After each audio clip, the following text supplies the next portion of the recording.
안녕하세요. 현대 진리를 전하고 있는 에스더입니다. 오늘도 구속의 파노라마라는 큰 하나님의 계획 속에서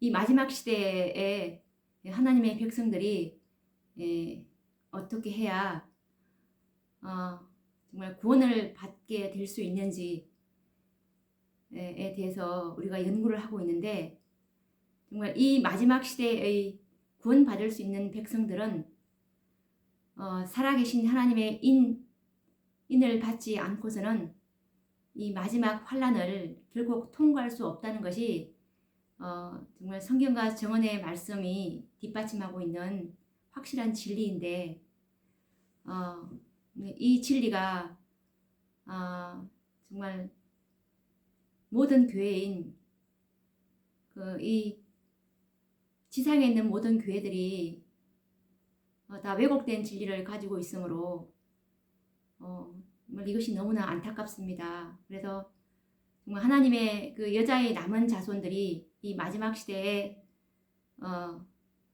구원받을 수 있는 백성들이 될 것인데, 이들이 곧 하나님의 계명과 예수의 증거인 대언의 영, 이 성경과 정언의 말씀에 전적으로 그 믿음의 기초를 세우지 않는다면 우리가 이 말씀을 따라갈 수가 없을 것입니다. 그래서 저의 신앙의 기초도 이 성경과 정언의 말씀인데요. 누가 뭐라고 한다 하더라도 저는 이 말씀 위에 저희 믿음의 기초를 세우고 있기 때문에 흔들리지 않고 갈 것입니다. 그래서 오늘도 지난 시간에 이어서 우리가 이 14만 4천인들에 대한 그 재림 선구자들의 견해를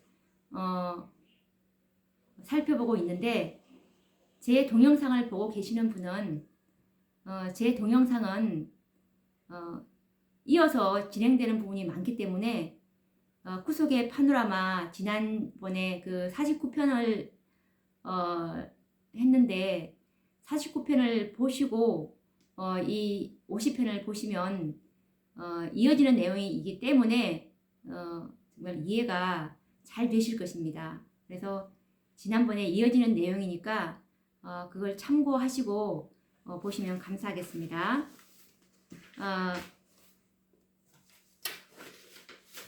우리가 이 우라이아 스미스 목사님의 이 14만 4천인에 대한 그 견해를 우리가 지금 보고 있는데, 서신 229페이지 말씀을 보시면 이것은 1903년도 화해 선지자께서 쓰신 말씀인데,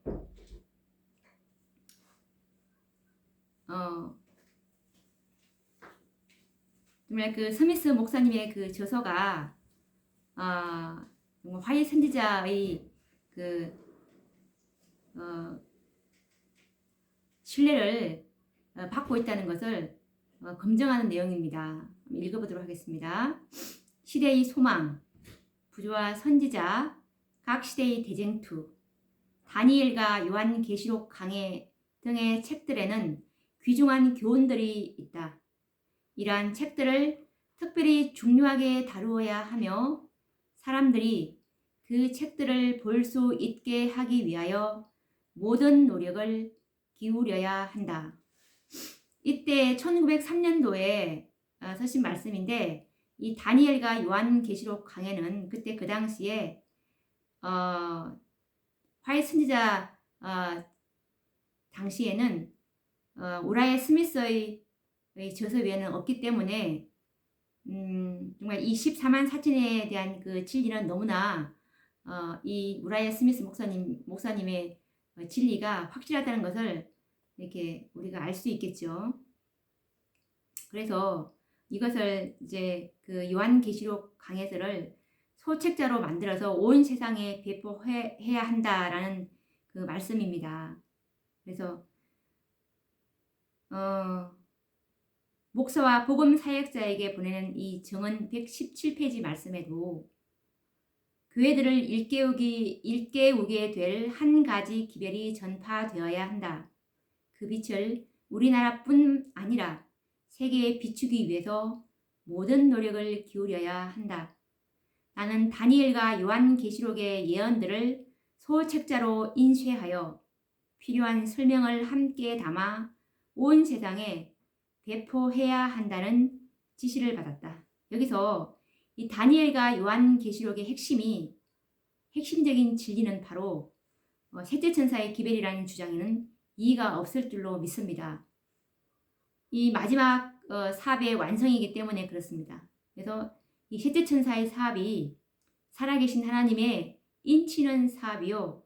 그리고 이 셋째 천사에 의해서 14만 4천인들은 살아계신 하나님의 인을 받고 이 땅에서 추수되는 그 구속의 첫 열매들이 탄생되기 때문에 구속 사업의 결론이요.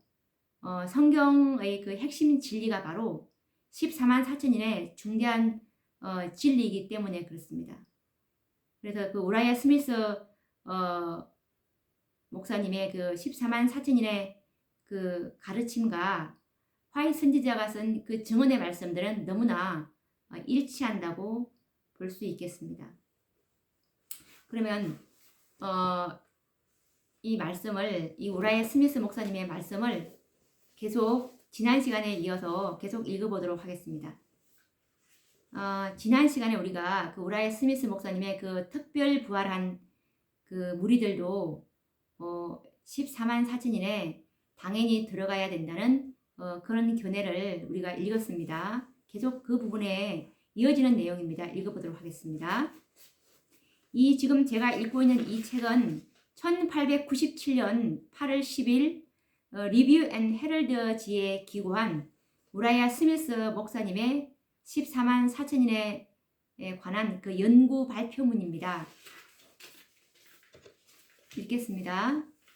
성경에는 이런 자들의 특별 부활에 대하여 확실하고도 분명히 말하고 있다.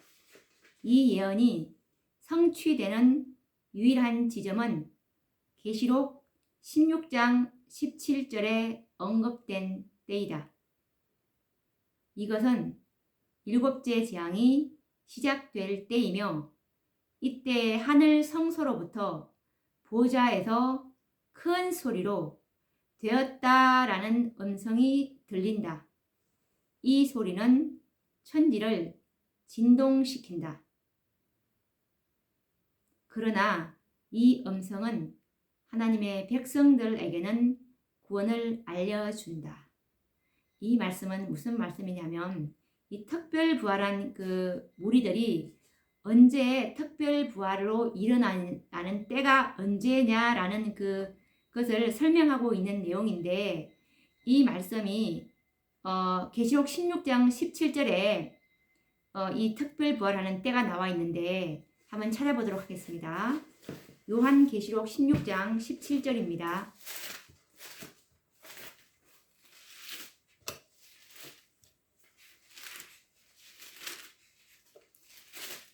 (16장 17절에) 보시면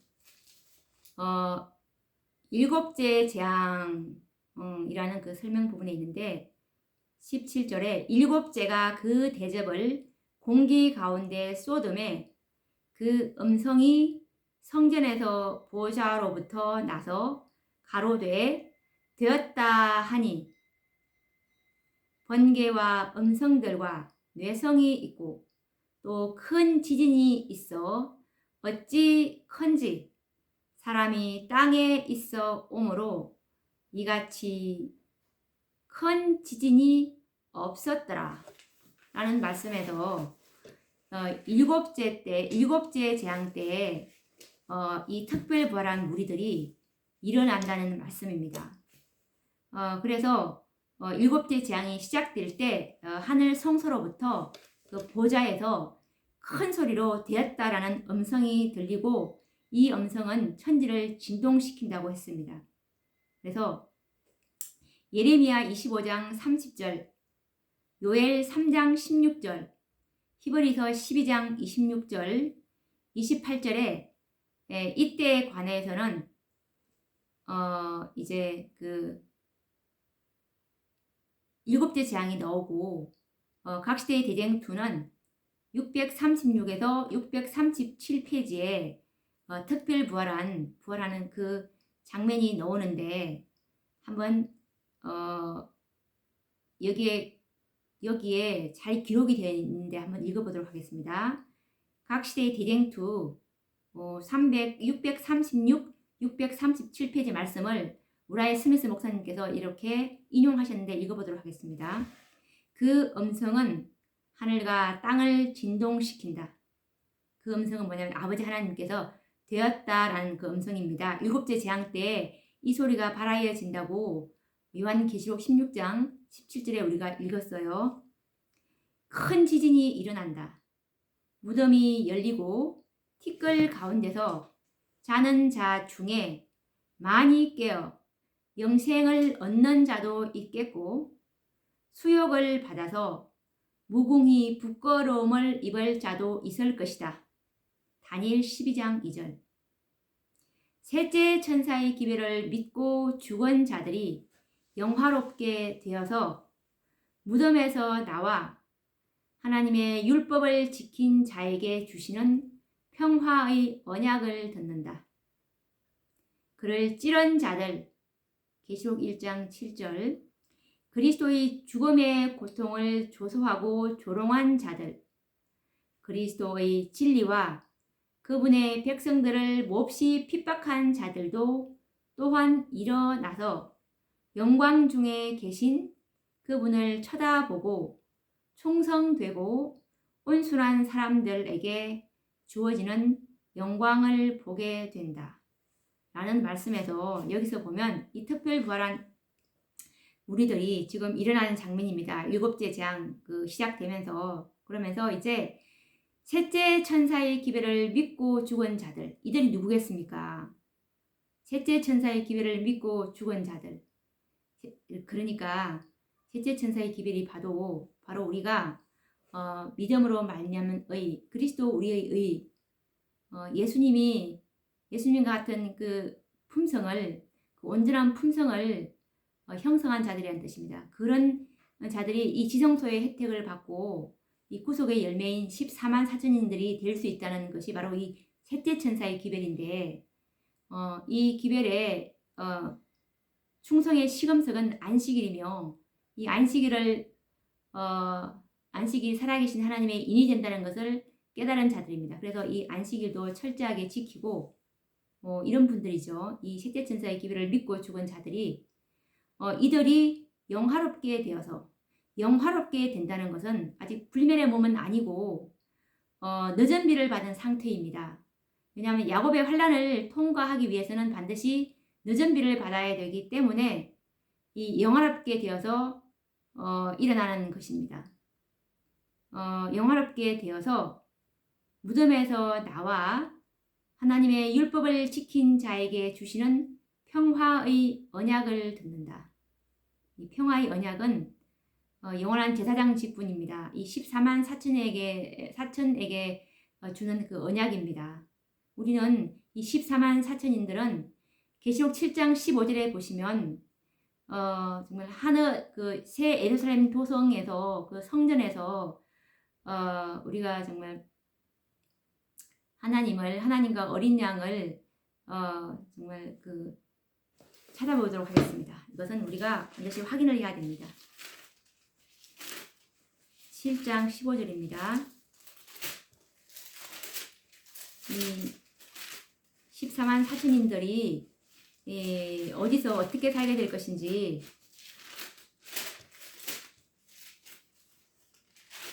계시록 7장 15절 말씀 보면 그러므로 그들이 하나님의 보좌 앞에 있고 또 그의 성전에서 밤낮 하나님을 섬김에 보좌에 앉으신 이가 그들 위에 장막을 치시리니 라는 뜻입니다. 우리는 이 새 예루살렘 도성 안에서 성전에서 봉사할 자들입니다. 이 예전에 성소에서 보면 이스라엘 구약 때 보면은 그 성전 봉사는 레위인들의 직분이 바로 이 14만 4천인의 직분과 동일한 직분입니다. 성전 봉사자들입니다. 그래서 우리는 정말 매일매일 영원토록 하나님과 같이 살게 됩니다. 새 예루살렘 도성 안에서. 그리고 그 허다한 무리의 구원 받은 자들은 도성 밖에서 이제 살게 되는 말씀은 그렇게 나와 있습니다. 그래서 평화의 언약을 듣는다. 그를 찌른 자들, 그리스도의 죽음의 고통을 조소하고 조롱한 자들, 그리스도의 진리와 그분의 백성들을 몹시 핍박한 자들도 또한 일어나서 영광 중에 계신 그분을 쳐다보고 충성되고 온순한 사람들에게 주어지는 영광을 보게 된다. 이때 특별 부활한 그 두 무리가 일어난다고 그랬죠. 구속의 파노라마 그 49편에 보면 제가 자세히 설명해 놨습니다. 이때 그 셋째 천사의 기비를 믿고 죽은 그 14만 4천의 한 무리랑 그리고 이 악인들, 그를 찌른 자들, 정말 하나님의 백성들을 몹시 핍박한 자들, 예수님의 죽음의 고통을 조소하고 조롱한 자들, 이들이 또 한 무리로 일어난다고 했습니다. 또 계속 읽도록 하겠습니다. 여기에서 언급한 하나님의 계명을 지킨 자들은 누구인가?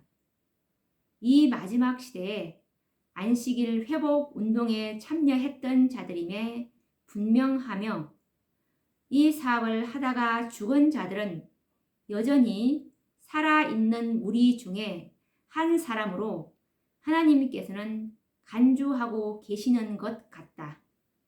왜냐하면 평화의 언약을 그들에게 말할 때 그때의 무덤 속에 잠자던 사람들이 살아있는 자들과 같이 평화의 언약을 듣기 위하여 특별 부활에 일어나기 때문이다.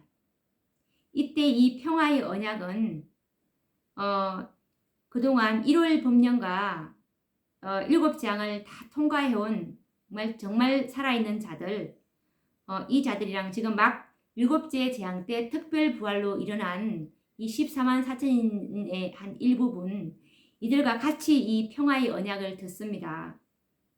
그래서 이제 이 평화의 언약을 듣기 위해서 이 특별 부활에 일어나기 때문이다. 그들은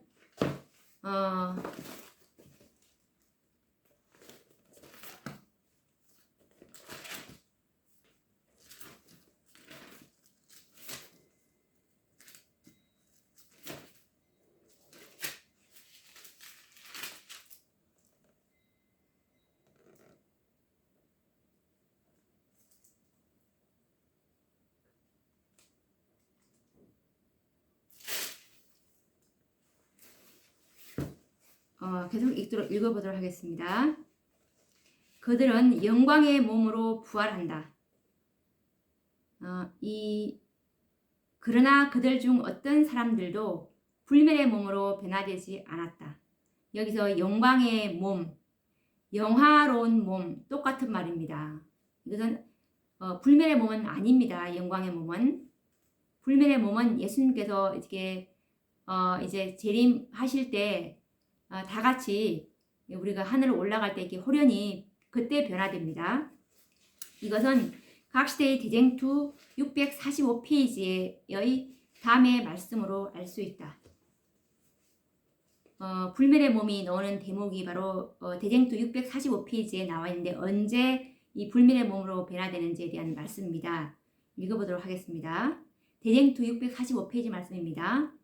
살아남은 의인들은 순식간에 호련히 다 변화된다.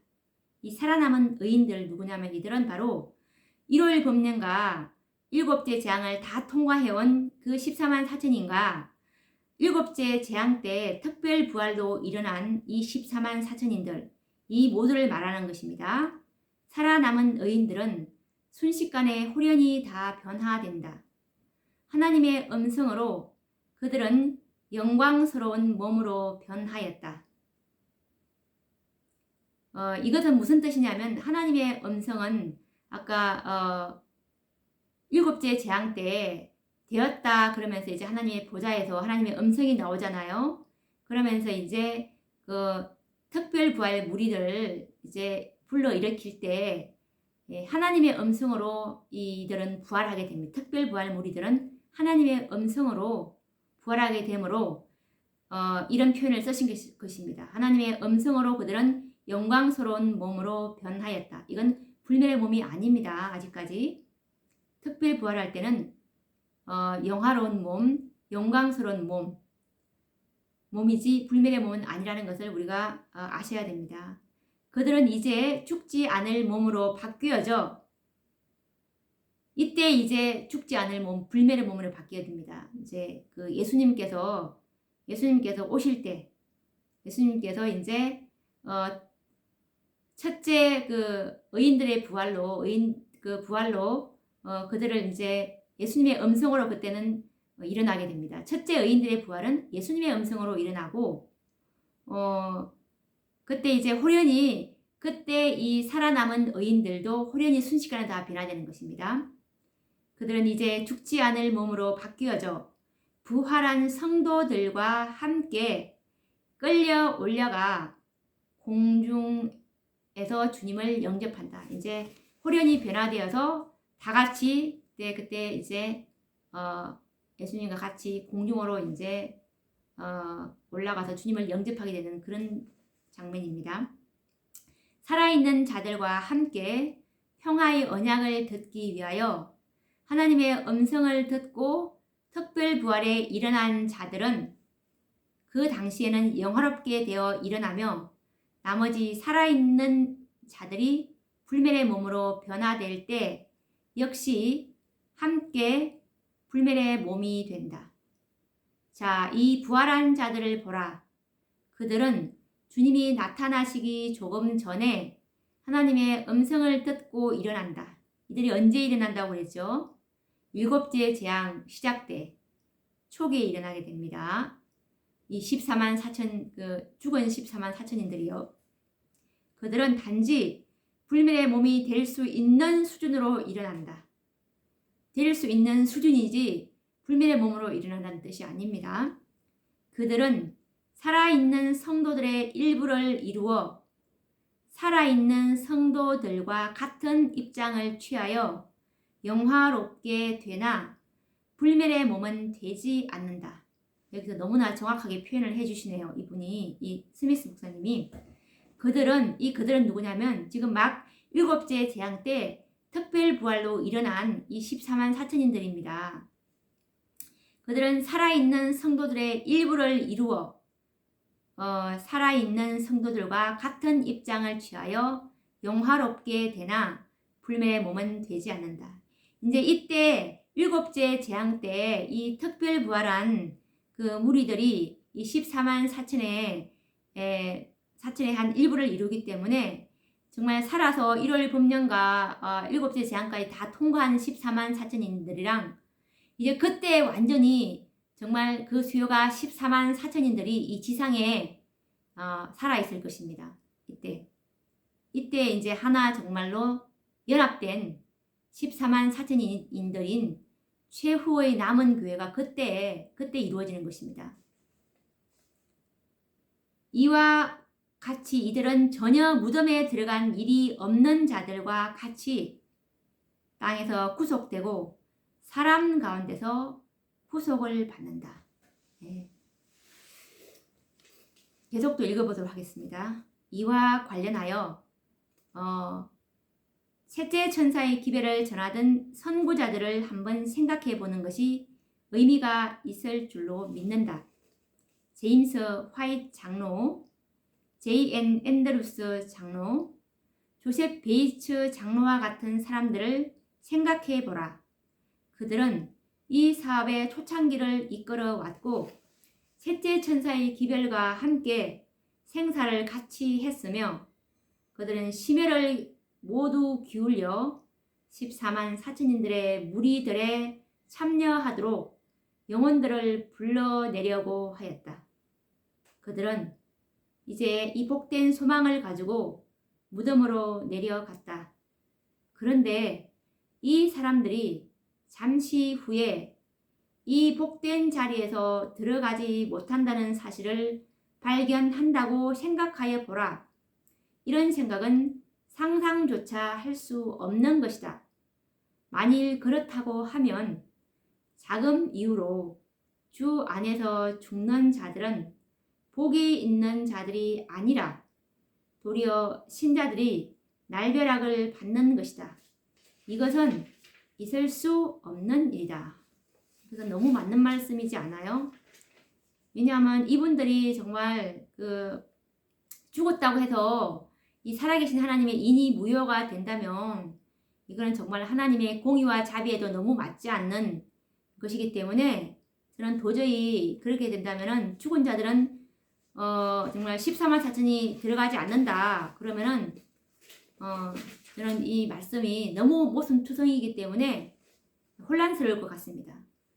그래서 이 인치는 사업이 1844년부터 살아계신 하나님의 인치는 사업인 완전한 그 그리스도의 품성을 형성한 이 자들이 들어가는 것은 너무 마땅하겠죠. 이분들을 정말 그때 안식일 기별을 깨닫고 14만 4천 진리 깨닫고 그리고 정말 흠도 점도 없는 그 구속의 열매가 14만 4천이 되어야 된다는 것을 알기 때문에 얼마나 자기 자신을 생에서 정결케 했던 자들이며 그리고 또 이것을 알리기 위해서 얼마나 헌신했습니까? 이들이 들어가지 못한다면 정말 이거는 날벼락 맞는 일이죠.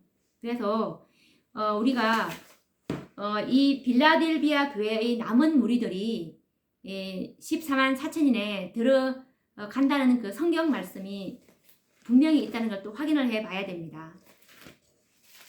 이건 이렇게 해도 맞고 저렇게 해도 맞아야 되기 때문에 하나님의 말씀은 정말 너무나 정확하거든요.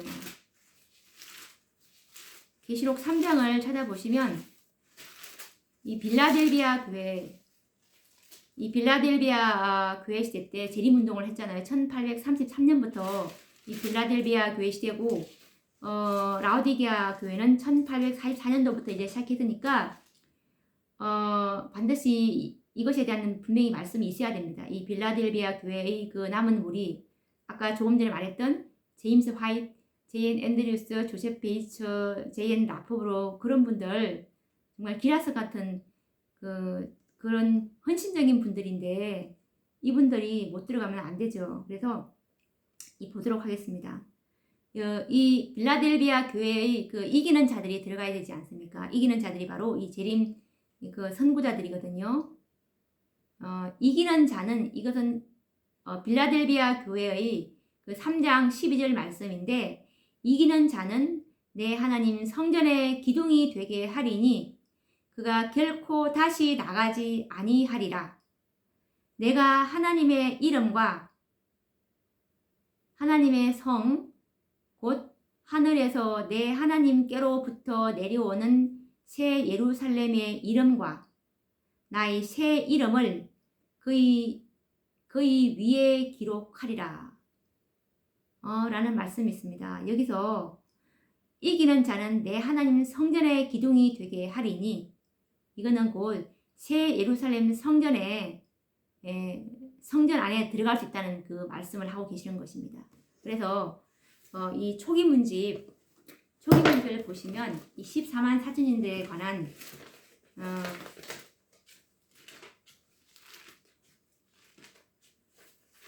초기 문집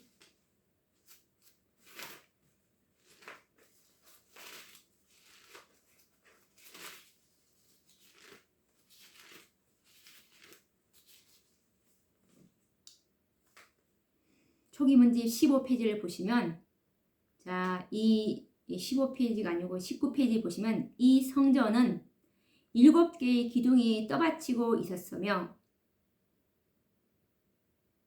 7개가 매우 찬란한 진주가 박힌 투명한 금으로 되어 있었다.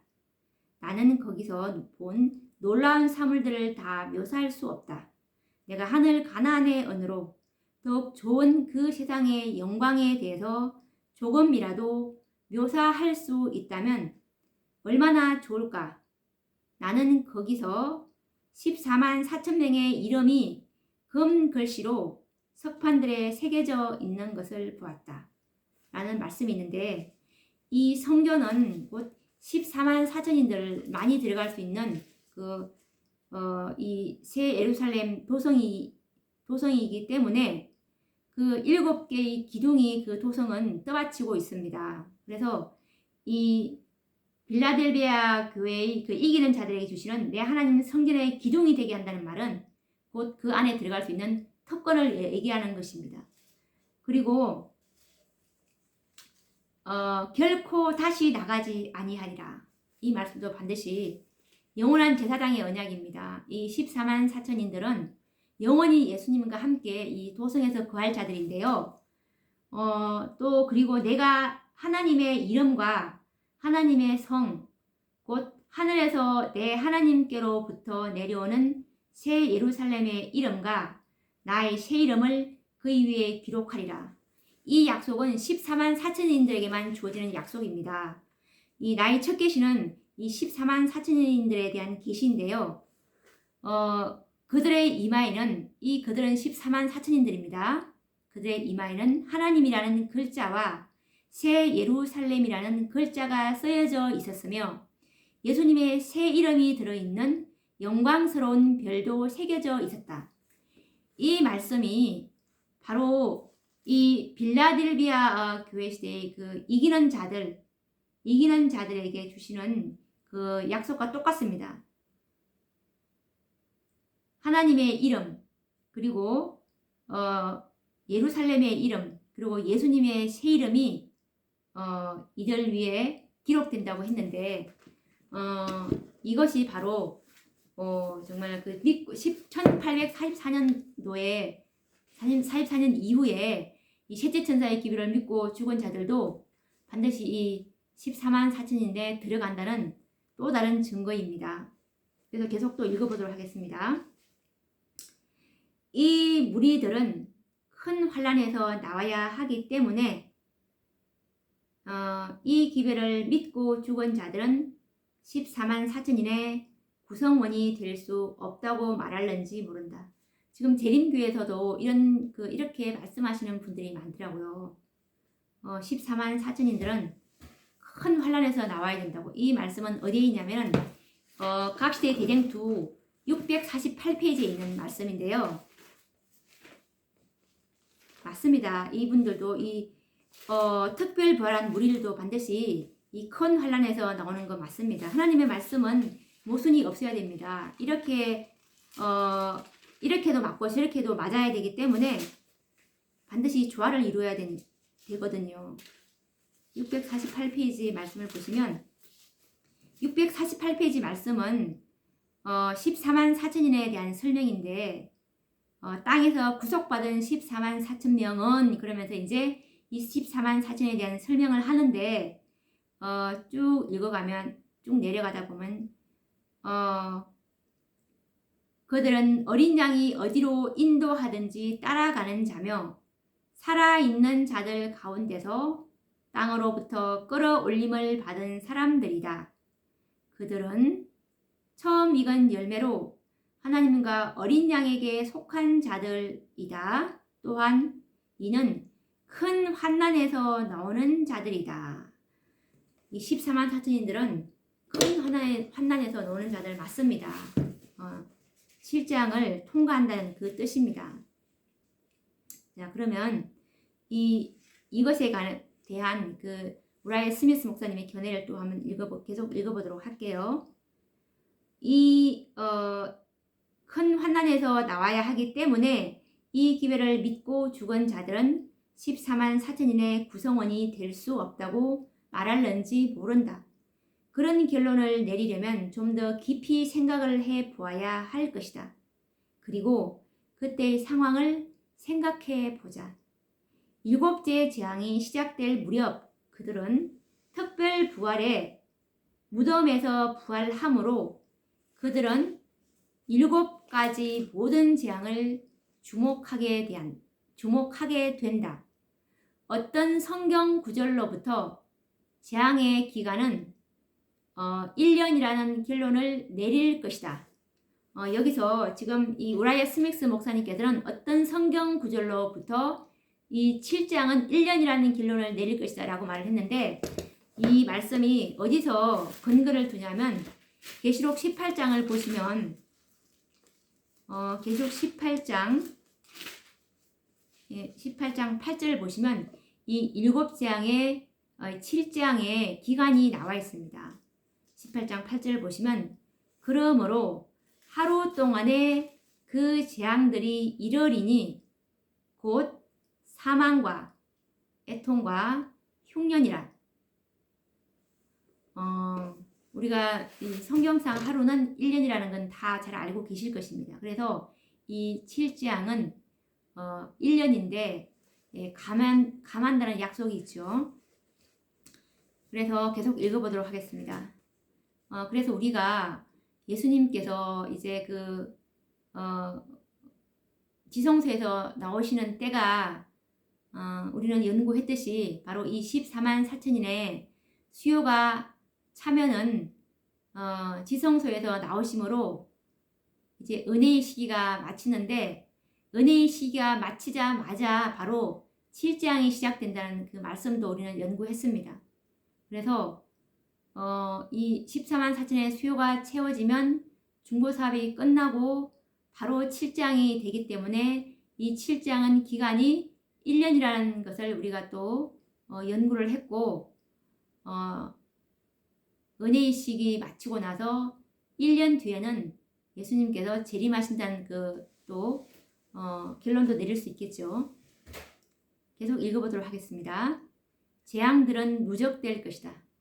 이 7재앙은 누적된 재앙입니다. 애굽에 내린 10재앙은 누적된 재앙이 아니었습니다.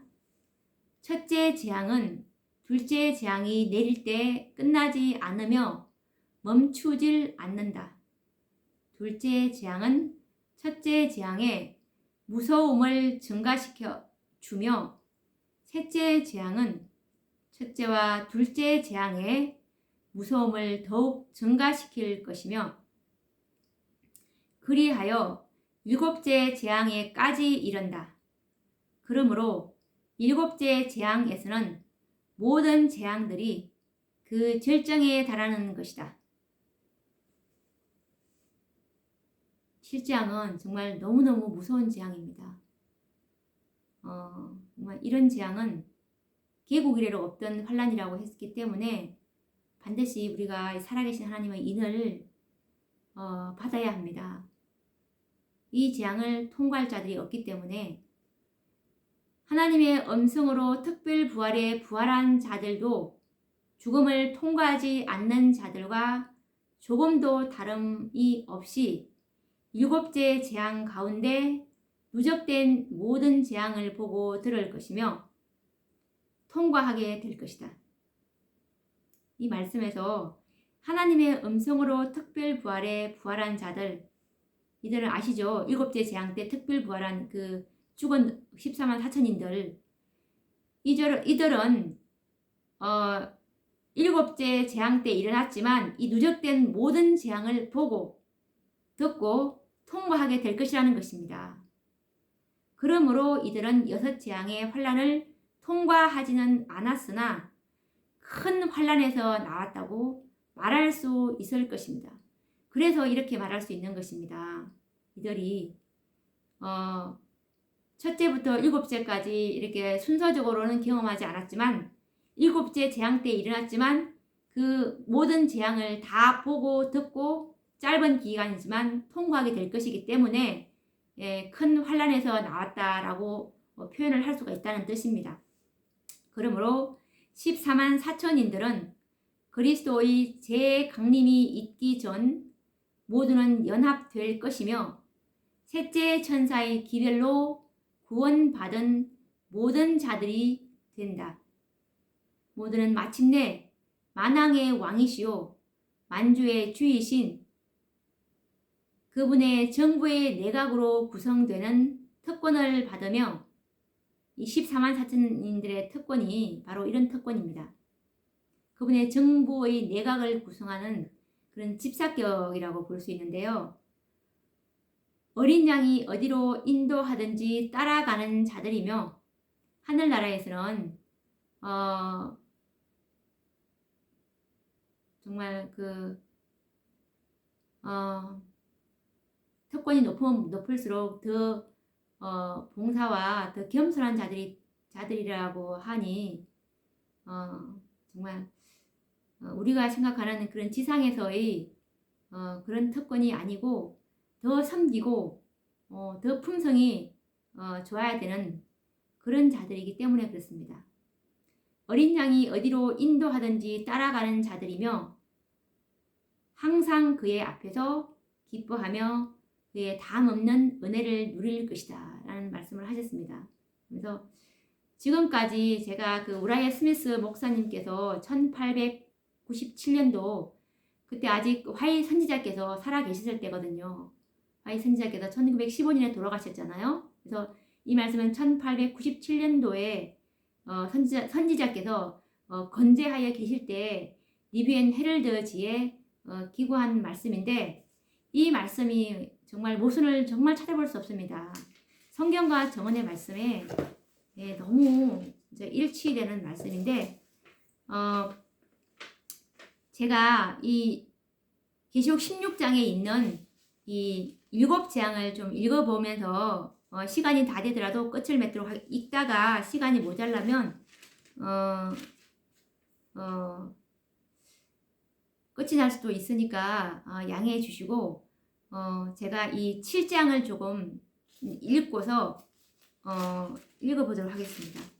첫째 재앙부터 7째 재앙까지 읽어보도록. 이 계시록 16장이 이게 7재앙에 대한 얘기거든요. 자, 읽어보도록 하겠습니다. 또 내가 들으니 성전에서 큰 음성이 나서 7 천사에게 말하되 너희는 가서 하나님의 진노의 7 대접을 땅에 쏟으라 하더라. 이제 첫째 재앙입니다. 첫째가 가서 그 대접을 땅에 쏟으며 악하고 독한 헌대가 짐승의 표를 받은 사람들과 그 우상에게 경배하는 자들에게 나더라. 이 첫째는 헌대 재앙, 독한 헌대, 악하고 독한 헌대라고 했습니다. 이것은 치료불능의 종기라고 그랬거든요. 이때는 백신도 약도 없다고 합니다. 악하고 독한 헌대가 누구한테 내리냐면 짐승의 표를 받은 사람들과 그 우상에게 경배하는 자들. 그러니까 살아계신 하나님의 인을 받지 않는 그 모든 사람들에게 이 종기가 난다고 합니다. 짐승의 표를 받은 사람들과 그 우상에게 경배하는 자들에게 나더라. 그리고 이제 둘째 재앙입니다. 그 대접을 바다에 쏟음에 바다가 곧 죽은 자의 피같이 되니 바다 가운데 모든 생물이 죽더라. 이 둘째 재앙은 바다가 피가 되는 재앙인데요. 이때 바다 가운데 모든 생물이 다 죽는데요. 물고기 모든 바다에 사는 생물들 다 죽는다고 합니다. 그리고 또 셋째가 그 대접을 강과 물 근원에 쏟음에 피가 되더라. 내가 들으니 물을 차지한 천사가 가로되 전에도 계셨고 시방도 계신 거룩하신 이여 이렇게 심판하시니 의로우시도다. 저희가 성도들과 선지자들의 피를 흘렸으므로 저희로 피를 마시게 하신 것이 합당하니이다 하더라. 또 내가 들으니 제단이 말하기를 그러하다. 주 하나님 곧 전능하신 이시여 심판하시는 것이 참되시고 의로우시도다 하더라. 이 셋째 재앙은 강과 물이 피가 되는 그런 재앙입니다. 그래서 이 시방도 계신 거룩하신 전에도 계시고 시방도 계신 거룩하신 이분은 곧 아버지 하나님을 말씀하시는 것입니다. 그리고 이제 넷째 재앙은 넷째가 그 대접을 해에 쏟음에 해가 권세를 받아 불로 사람들을 태우니 사람들이 크게 태움에 태워진지라.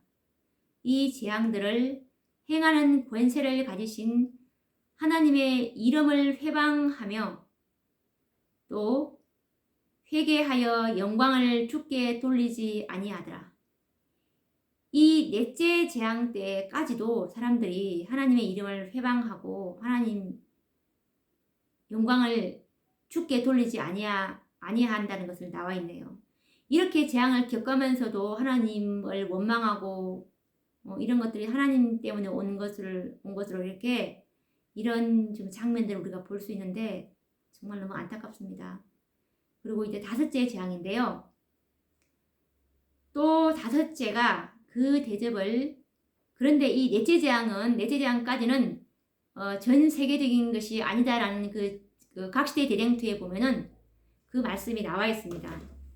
제가 한번 찾아보도록 하겠습니다. 넷째 재앙까지는 전 세계적인 것이 아니다라는 말씀이 있는데,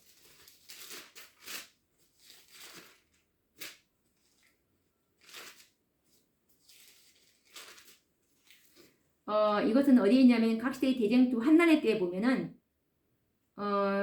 계속해서 일어나는 재앙으로 해가 권세를 받아 불로 사람들을 태우니 사람들이 크게 태움에 태워진지라. 이거는 곧 넷째 재앙인데 뭐라고 하냐니 그 재앙들은 전 세계적인 것이 아니다 라는 말씀이 있는데, 이 넷째 재앙까지는 전 세계적인 것이 아니라고 합니다. 독한 헌대나 바다가 피가 되고, 그리고 강과 물이 피가 되고, 그리고 해가 권세를 받아 태우는 것은 이게 모든 이 지구가 다 그렇게 겪는 그 사건이 아니고 아마 부분적으로 많은 부분들이 그렇게 될 것 같습니다. 일부만 그렇게 조그맣게 되는 것이 아니고, 그리고 다섯째 재앙은 또 다섯째가 그 대접을 짐승의 보좌에 쏟으니 그 나라가 곧 어두워지며 사람들이 아파서 자기 혀를 깨물고 아픈 것과 종기로 인하여 하늘에 하나님을 회방하고 저희 행위를 회개치 아니하더라. 이 다섯째 재앙은 짐승의 보좌에 쏟게 되는데, 그 나라가, 이 짐승의 보좌는 그 로마 바티칸에 있지 않습니까? 거기에 이제 이 다섯째 재앙이 내리게 되는데, 암흑 재앙, 암흑이 있고, 이런 상황, 이 다섯째 재앙이 내리고 있는 상황에서도 종기 재앙이 지금 누적되어 있다는 것을 지금 암시하고 있습니다. 종기로 인하여 하늘의 하나님을 회방하고, 하나님을 원망하고 지금 그런 상황입니다. 네. 이때도 이 다섯째 재앙까지도 정말 회개하지 않는 그런 정말 그 악한 모습을 보게 됩니다. 우리는. 그리고 또 여섯째 재앙인데요. 또 여섯째가 큰 대접을 큰 강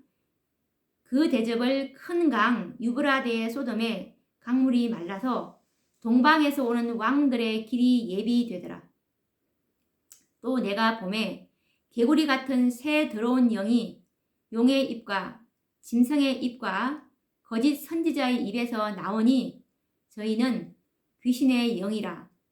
이적을 행하여 온 천하 임금들에게 가서 하나님 곧 전능하신 이의 큰 날에 전쟁을 위하여 그들을 모으더라. 보라, 내가 도적같이 오리니 누구든지 깨어 자기 옷을 지켜 벌거벗고 다니지 아니하며 자기 부끄러움을 보이지 아니하는 자는 복이 있도다. 새 영이 히브리음으로 아마겟돈이라 하는 곳으로 왕들을 모으더라. 자, 이 여섯째 재앙이 이 아마겟돈 전쟁입니다. 이 아마겟돈 전쟁은 그때 정말 그 여섯째 재앙을, 여섯째 그 대접을 유브라데에 쏟으니까 강물이 말라서 동방에서 오는 왕들의 길이 예비되더라. 이 강물이 말랐다는 것은 이제 그 모든 짐승과 그리고 거짓 선지자 그 미국에 대한 그 지원이 다 이제 끊긴다는 것입니다. 이들은 더 이상 후원하지 않는다는 뜻입니다. 후원하지 않고 동방에서 오는 왕들이라는 누구냐면 그때 그 예전에 동방에서 오는 왕이 고레스와 다리오였죠. 그 두 왕이었는데 이들이 바로 아버지 하나님과 예수님을 표상하는 것입니다. 그래서 이제 그 재림 때 예수님만 오시는 것이 아니고 아버지 하나님과 예수님이 다 같이 오십니다. 예전에 우리가 시내산에서 율법을 반포하실 때도 그때 시내산에 아버지 하나님도 같이 오셨다고 구주와 선지자에 나와 있듯이 이 재림 때는 정말 하늘이 텅 비어 있다고 계시록 8장에 보면 나와 있습니다. 다 모두 오십니다. 그리고 또 일곱째 재앙을 지금 제가 읽다가 끝이 날지도 모르니 양해하시기 바랍니다. 시간이 다 되어가서요. 일곱째가 그 대접을 공기 가운데 쏟음에 큰 음성이 성전에서 보좌로부터 나서 가로되 되었다 하니 번개와 음성들과 뇌성이 있고 또 큰 지진이 있어 어찌 큰지 사람이 땅에 있어 오므로 이같이 큰 지진이 없었더라.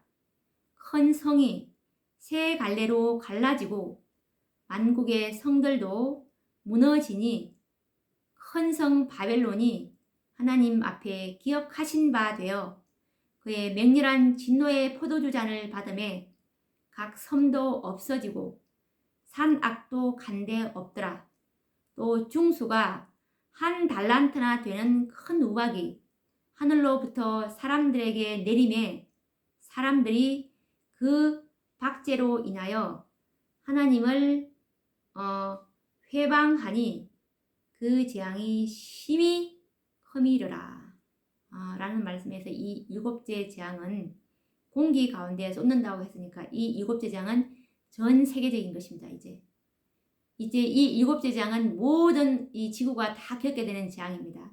그 대접을 공기 가운데 쏟는다고 했고 일곱째 재앙 때 이 성전에서 되었다 라는 그 아버지 하나님의 음성이 발해집니다. 이때 이제 지진이 나고 그때 이제 특별부활이 있게 된다는 것을 우리가 조금 전에 배웠지요. 특별부활한 14만 4천인가 악인들이 이제 일어나게 되고 이때 정말 섬도 없어지고 산도 간데 없고 그리고 한 중수가 한 달란트나 되는 그 무게가 한 달란트는 60kg 정도 될 겁니다. 60kg 되는 큰 우박이 사람들에게 내리게 된다고 했는데 이때 정말 모든 건물들이 다 무너진다고 나와 있는데